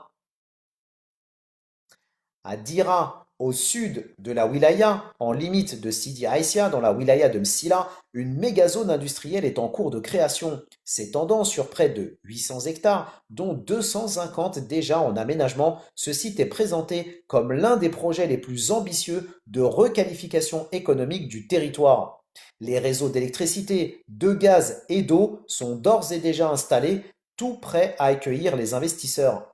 Cette zone a été pensée pour anticiper l'avenir, explique un cadre du ministère de l'Industrie. Je cite: Nous voulons éviter les erreurs du passé, où les opérateurs se heurtent à l'absence d'infrastructures de base. Ça veut dire qu'aujourd'hui, de plus en plus de zones industrielles et de parcelles de terrain qui sont proposées par l'Algérie aux investisseurs sont viabilisées, c'est-à-dire raccordées au réseau de gaz, électricité, eau, fibre optique, etc. À Dira, nous leur offrons un terrain prêt à l'emploi. À ce jour, 109 projets ont été implantés dans la wilaya, répartis sur 307 lots, couvrant une assiette de 120 hectares selon les anciens dispositifs, comme notamment le Calpiref. La montée en puissance de ces unités illustre la volonté des autorités locales de faire de l'emploi et de la formation des jeunes une priorité. Plusieurs partenariats ont été noués avec des instituts de formation et des universités pour adapter les compétences aux besoins des investisseurs. Je croyais qu'il n'y avait pas de besoin en formation en Algérie. Tiens, tiens, ce lien direct entre l'offre de formation et les exigences du secteur industriel conforte les perspectives de développement durable dans la région. Donc très très intéressant, très très très intéressant ce développement pharmaceutique. Je ne sais pas ce que vous en pensez. Je ne sais pas si comme moi vous êtes enthousiaste avec ce qui est en train de se passer en Algérie d'un point de vue industriel, mais vraiment ça mérite d'être salué et d'être applaudi parce qu'il y a vraiment énormément d'initiatives. Et puisque l'on parle d'industrie pharmaceutique et de développement du secteur de la santé en Algérie, partons maintenant parler un petit peu des anticancéreux et surtout de leur disponibilité sur le marché algérien. Parce qu'on le sait, on l'a déjà dit dans les lives précédents, le nombre de cancers en Algérie ne cesse d'augmenter pour plusieurs raisons d'ailleurs, hein, le mode de vie sédentaire, l'alimentation, la cigarette.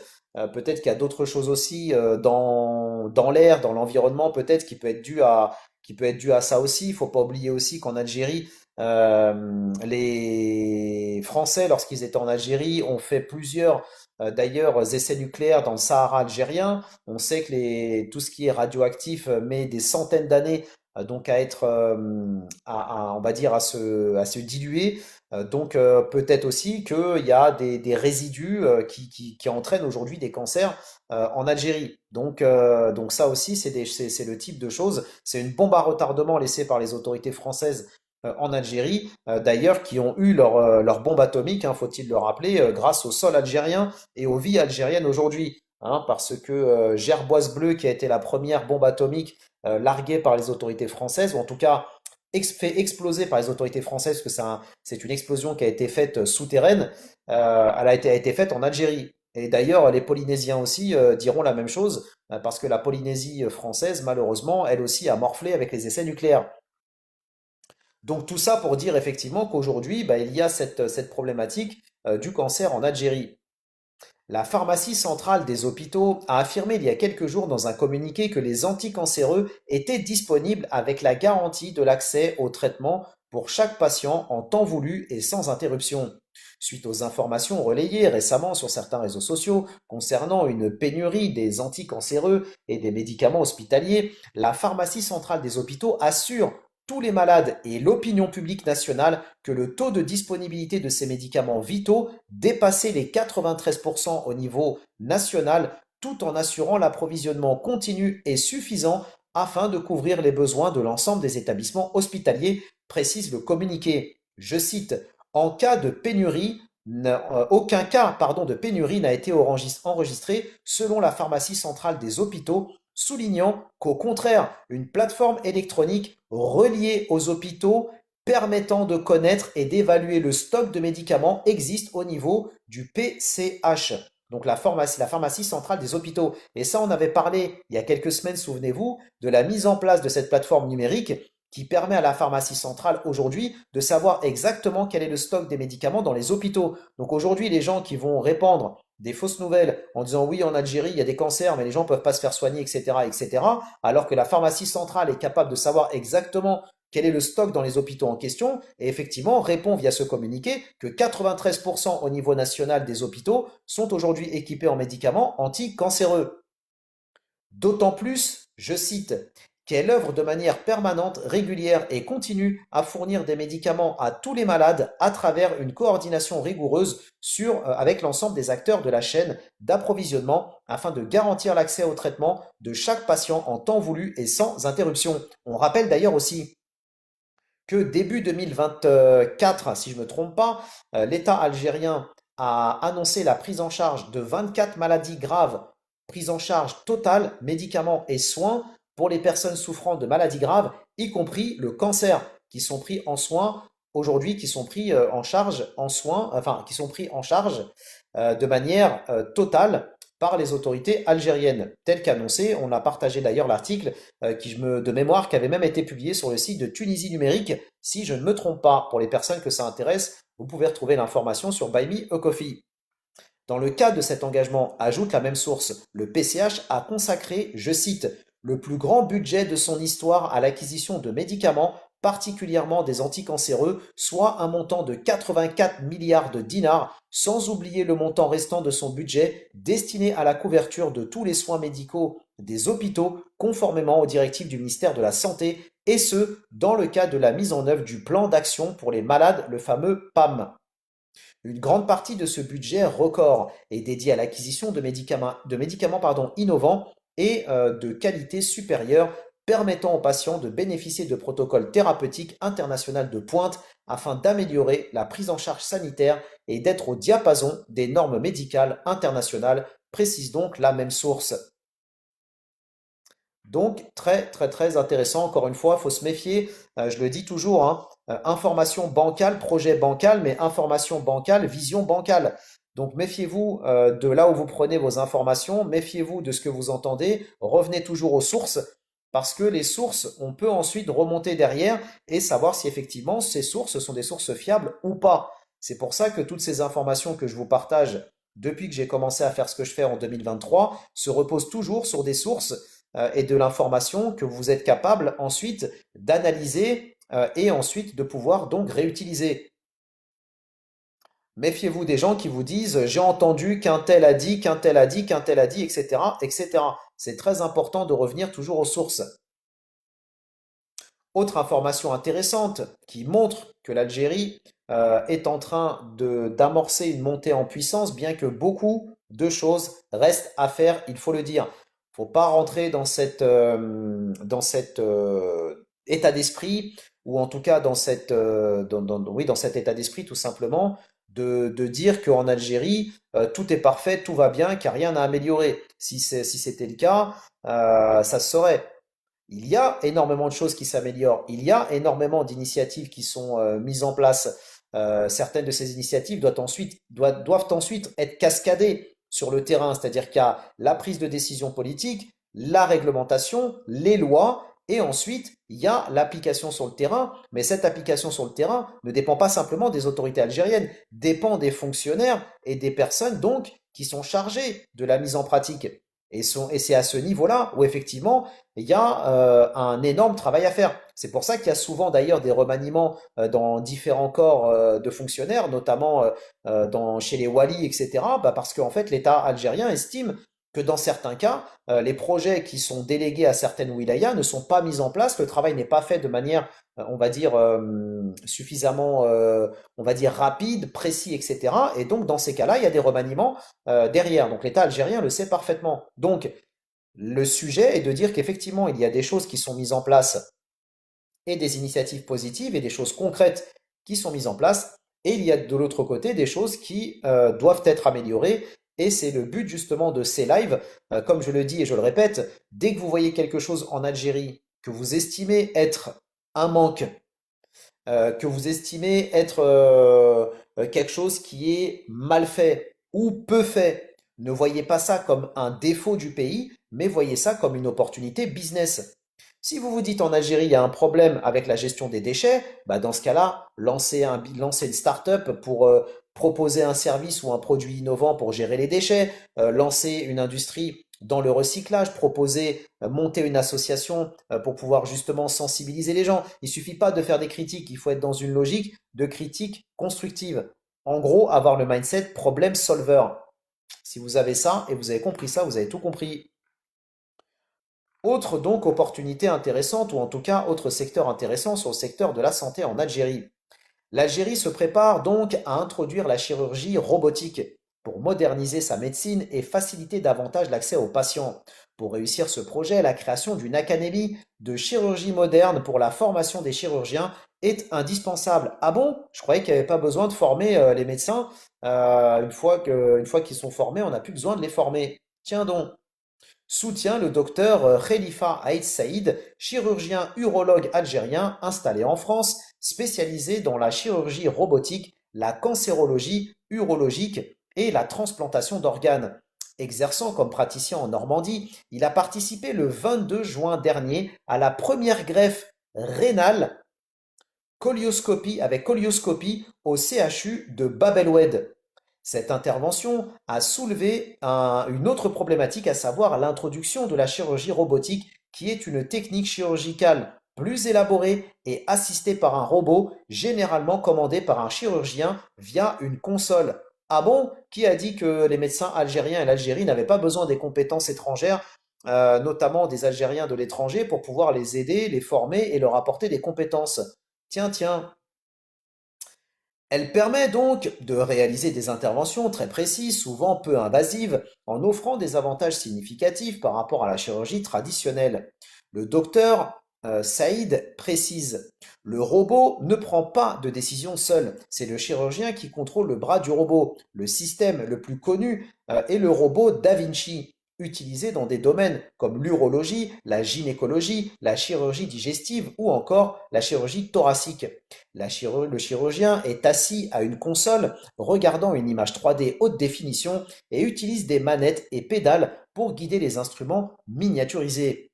Actuellement, plusieurs robots sont disponibles sur le marché. Hugo, Otava, pardon, Versus, Sentence, Luna, etc., etc. D'abord utilisé pour la prostatectomie, il s'étend ensuite à la gynécologie, la chirurgie digestive, thoracique, etc. Cette technique a de nombreux avantages, d'abord pour le patient, puis pour le personnel soignant, et tout le pays, indique le spécialiste dans un rapport intitulé Comment réussir l'implantation de la chirurgie robotique en Algérie, impact, enjeux et limites. Pour le patient, explique le docteur, elle permet une réhabilitation plus rapide et par conséquent la diminution de la durée et du coût de l'hospitalisation. Pour la chirurgie donc robotique, elle réduit aussi les risques et les implications. Elle est moins douloureuse et moins invasive et les cicatrices sont donc plus discrètes. Elle offre également de meilleurs résultats pour la préservation des fonctions de continence et de sexualité, dans le cadre notamment de l'urologie. Permet une amélioration de la survie globale et sans récidive des cancers, ainsi que la préservation du capital néphrogénétique pour les cancers du rein notamment. Ces avantages pour les chirurgiens sont une grande maniabilité des instruments chirurgicaux, une vision augmentée du champ opératoire et une totale précision des gestes sans aucun tremblement éventuel, explique-t-il. Toutes ces caractéristiques permettent un apprentissage plus rapide et facilité par rapport à la colioscopie conventionnelle. La chirurgie robotique permettra par exemple à l'Algérie de réaliser des opérations chirurgicales à distance entre les grands hôpitaux du Nord et les établissements hospitaliers de l'intérieur et du sud du pays. Et c'est pour ça que l'Algérie est en train de déployer la fibre optique dans tout le pays. Objectif fibre optique complète à 2027 en Algérie, Inch'Allah. Et c'est pour ça aussi qu'elle déploie la 5G, justement pour pouvoir réaliser ce type d'opération du nord au sud, est en ouest à distance. Cela va réduire la pression donc sur les grands CHU du nord du pays et faciliter l'accès à des soins de qualité aux habitants du Grand Sud qui sont souvent contraints de faire de longs déplacements au nord du pays pour se soigner. Donc énergie, temps, coûts, etc. Elle offrira à l'Algérie une image de prestige et de développement et permet la réduction des coûts liés à la santé, moins de dialyse, moins de séjours hospitaliers, moins de radiothérapie, soutient le docteur Saïd.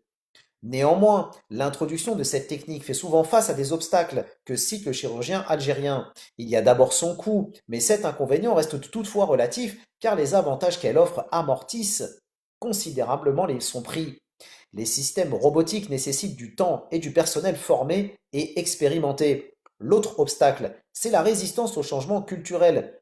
Les nouveaux programmes de chirurgie robotique s'accompagnent de nouvelles techniques, de nouveaux processus et de nouvelles façons de faire les choses. C'est ce que je disais tout à l'heure, pourquoi cette formation en continu est extrêmement importante en Algérie, justement pour que les médecins, les praticiens puissent continuer à être à jour par rapport aux nouvelles techniques, aux nouveaux processus et aux nouvelles technologies.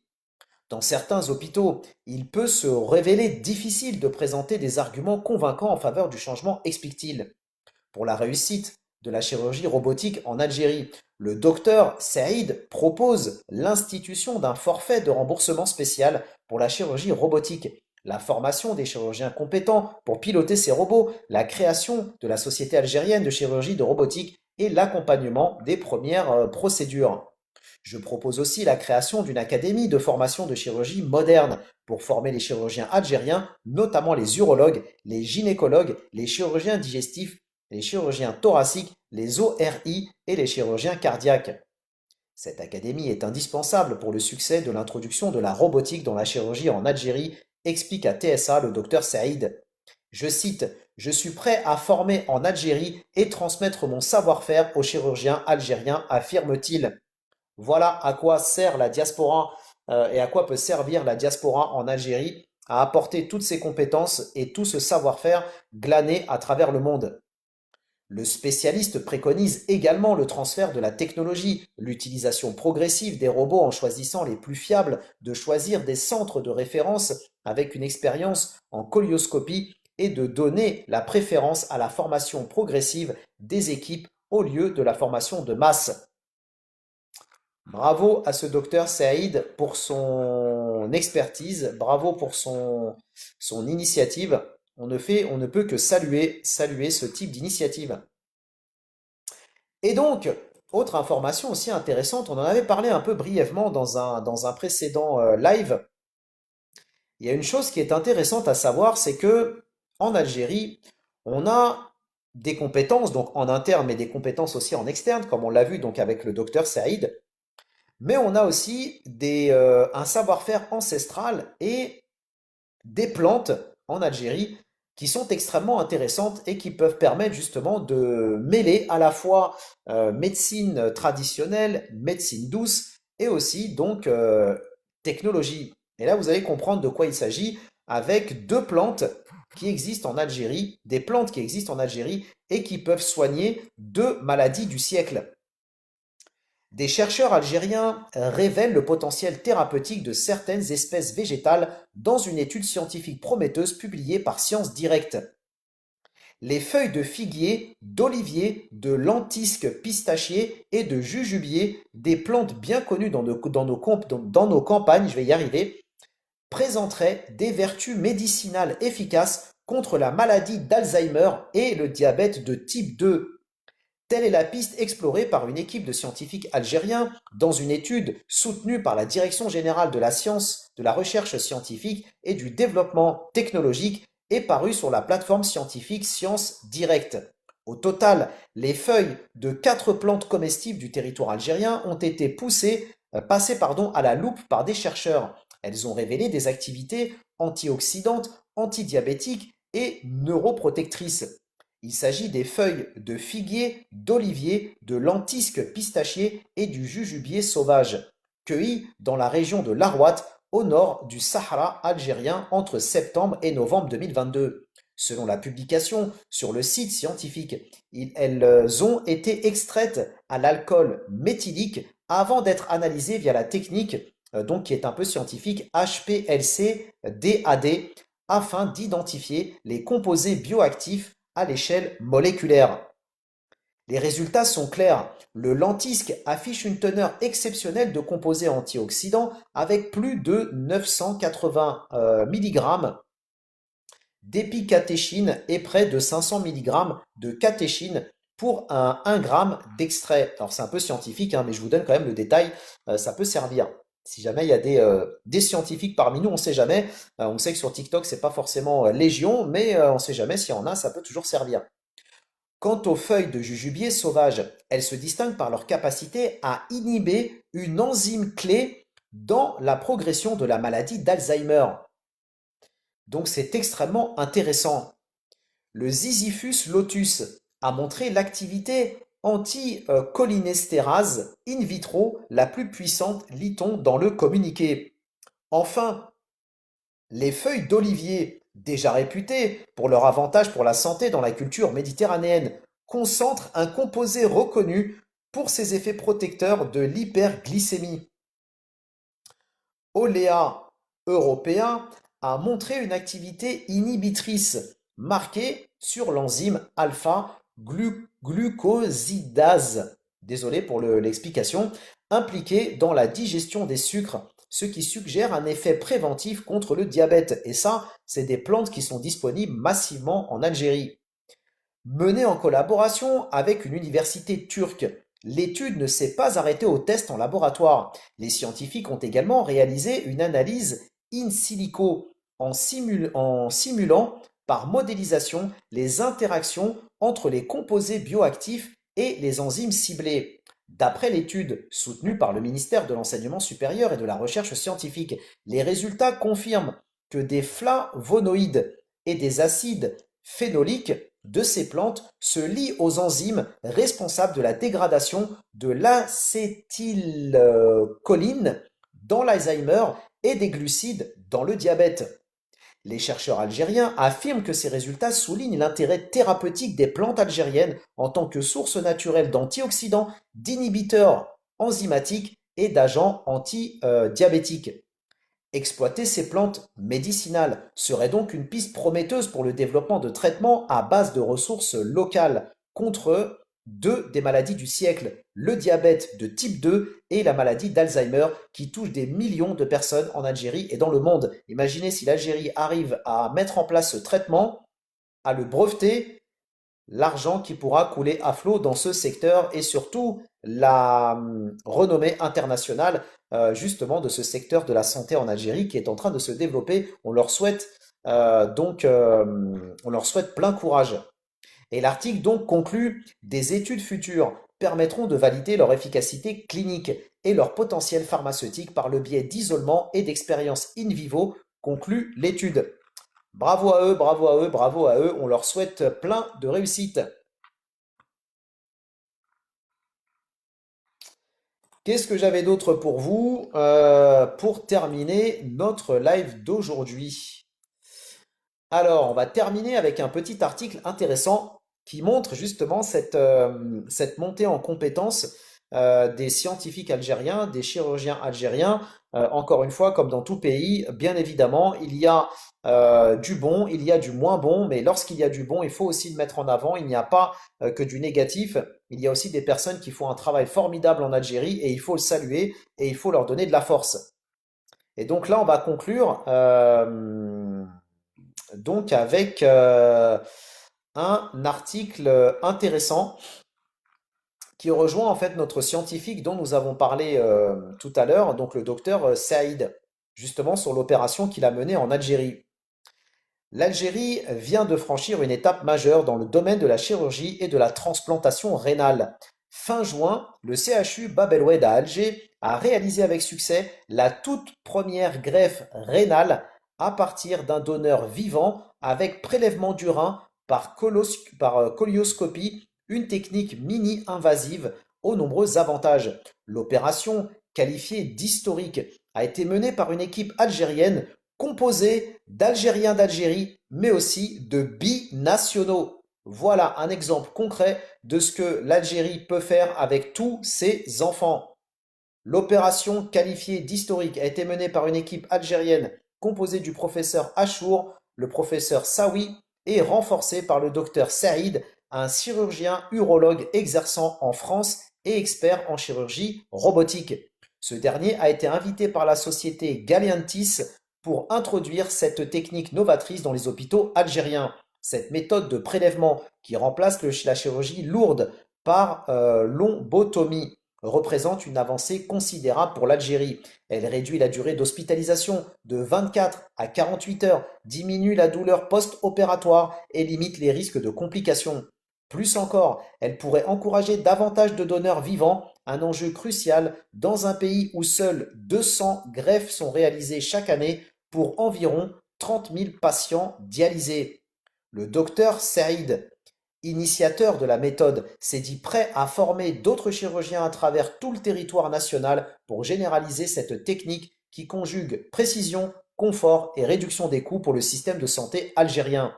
Outre les bénéfices médicaux, la colioscopie ouvre ouais, c'est ça, la colioscopie ouvre aussi la voie à une meilleure gestion des ressources. En réduisant les durées d'hospitalisation et les risques post-opératoires, cette méthode permet des économies substantielles pour la sécurité sociale algérienne.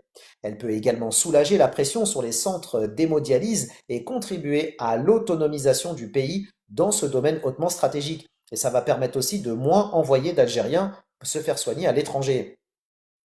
Le ministre de la Santé, M. Saï, et plusieurs responsables institutionnels ont salué cette prouesse et réaffirmé leur soutien à la généralisation de cette technique. L'intervention réalisée fin juin est symbolique à plus d'un titre. Elle a permis à un adolescent de 14 ans de recevoir un grain de sa mère. Un rein de sa mère. Oui, coléoscopie, c'est ce que je dis, ou je ne sais pas si je me trompe sur la prononciation, désolé si c'est le cas. Mais merci effectivement, Sba. Donc, elle a permis à un adolescent, donc c'est célioscopie, c'est ça?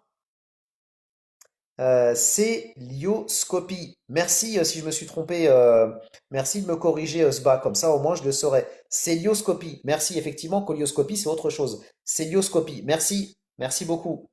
Donc, elle a permis, cette célioscopie, à un adolescent de 14 ans de recevoir un rein de sa mère sans avoir recours à une chirurgie invasive. Une opération qui s'est faite sous le regard bienveillant du professeur Hadoum, chef du service de néphrologie au CHU Mustapha, qui a rappelé l'exigence absolue de réussite dans ce type d'opération où la vie du patient est directement en jeu.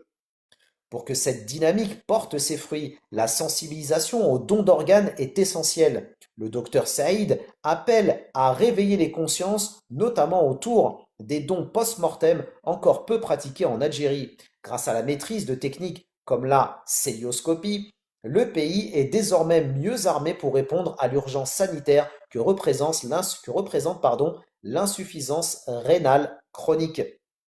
Donc bravo à lui, bravo à cette équipe, vraiment félicitations encore une fois. Bravo, bravo, bravo. Voilà ce que j'avais pour vous aujourd'hui, chers auditeurs, chers abonnés et surtout, chers contributeurs. Ce fut un plaisir et un honneur de monter en live encore une fois pour vous partager toutes ces informations positives. Vous le voyez, le meilleur reste à venir. L'Algérie se développe, l'Algérie avance à tout point de vue.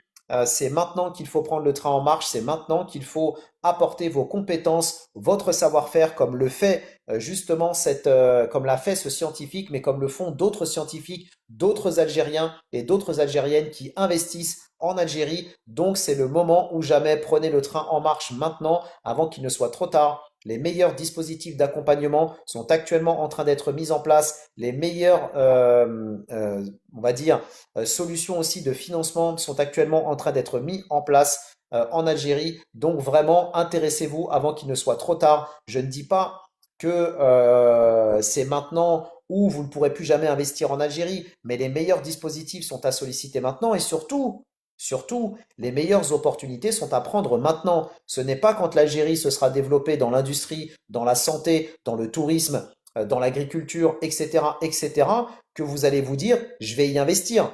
Parce que les meilleures places auront déjà été prises. Donc c'est maintenant qu'il faut attraper cette opportunité, la saisir par le col et donc apporter votre contribution. Donc si vous êtes dans cette dynamique-là, que vous voulez apporter votre contribution à l'Algérie, rejoignez-nous dans la ADC Family, un collectif qui, je le rappelle, est composé de près de 160 porteurs de projets et investisseurs qui ont compris que l'avenir était en Algérie, en Afrique et en Eurasie et qui se donnent les moyens de concrétiser leurs ambitions de manière concrète et surtout sérieuse. Donc pour 7 euros par mois, vous allez pouvoir nous rejoindre, avoir accès à toutes les ressources utiles de mes lives, que ce soit des textes de loi, guides pour investir, exporter, des actualités, des articles thématiques, des informations sur les aides de l'État, les structures d'accompagnement et de financement, des PDF divers et variés, des informations sur les événements business, les résumés, ainsi que les replays de mes lives.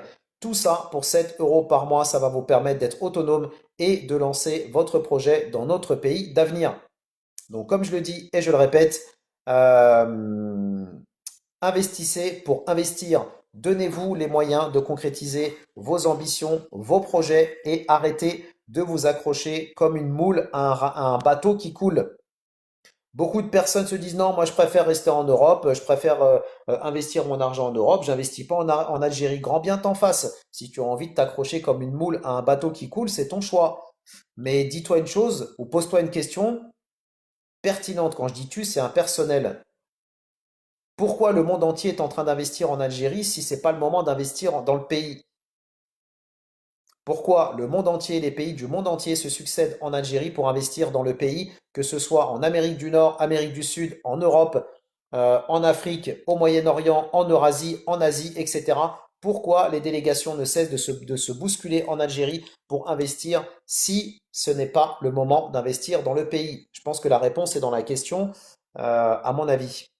Merci Sam, merci M51 pour vos compliments. Salam alaikum, le Gelmi, bienvenue à toi, bienvenue chez toi. Donc, s'il y a des personnes qui en sont convaincues et qui veulent passer de la théorie à la pratique, de l'intention au concret, n'hésitez pas à m'envoyer un message privé, je vous donnerai le lien sur lequel vous allez pouvoir nous rejoindre. C'est simple, rapide, sécurisé, donc il n'y a aucune raison de se priver. Voilà, merci à toutes et tous, merci pour votre soutien. Qu'Allah vous récompense dans cette vie, dans l'au-delà, pour vous, vos proches, vos familles et votre descendance. Qu'Allah mette la baraka dans nos projets respectifs, préserve notre pays, l'Algérie, du mal d'où qu'il vienne et de qui il vient. Prenez soin de vous, prenez soin de vos proches et je vous dis à bientôt pour un prochain ADC Live, Inch'Allah. Salam alaikum tout le monde. Merci, Lahdar. Amin.